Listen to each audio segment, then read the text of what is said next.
thua nó lên đấy. Mình áp là phải trả cho một này xưa nó lên này. Ôi trời chứ không mà. Đọt nó đây.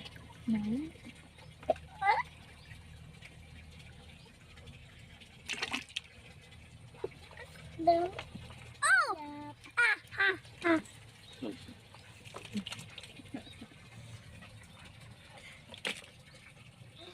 Trong tay. Để theo hộ gì lên lấy nữa. Kho nhiệt nắng kho hàng ngại hay là bèn lấy bà hai tiền cô á ui Đấy kho tục. trên đánh kho tập Lại em. đặng là lịch nghiện mẹ cho chật nhám Ôi. Đây em cho chơi đi không muối. Trong tay. Ai em hỏi mà. Trong tay. Con đụng em vẫn là xem mà thôi. Trong tay muối. Quậy ơi, anh lại này quậy nữa rồi nè. Trong tay. Trong tay muối. Trong tay. Không ai môi mà ý á hồi hai chân má hai cái nhà Bỏ. Ok. Yeah, bye bye. Sai đã ơn. Bạn cho bạn trai trộm tiền. Trong như tay. thế Cái hơi bằng lại ha. Ôi, Thằng áo nó hơi lại sân ạ. Ini pun try. Nên. Nak. Mesti cuma orang tidak tak try nya. Try nó bị hở tay. Nak kuat. Trong tay. Nhìn nãy đi kìa giống.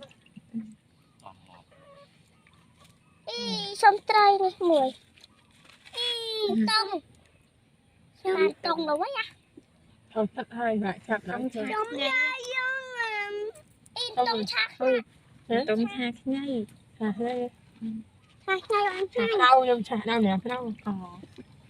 nem đẹp đâu ra Nên đấy, chặt nó. Cái không mùi này. chế cầm miền này Ngọt mạch. Tông. Mampai main patung dah.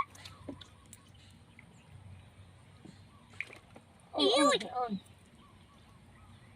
Ôi. Này ơi, chết ơi. Quả bác quẩy liên phát thấy ra cái này. Quạt bạc. Trời mà đúng chắc là thầy ban o Wow. Không nó phí xa đâu vậy nhớ đây. Vô mà khoai mới đây. Ủa ba là phí à. Không phí à, xa đâu đi mà. Thầy sổ khoai à đâu.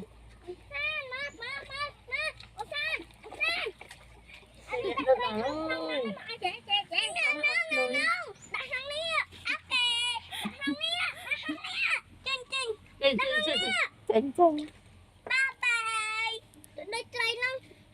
Do ban rầm chầm chầm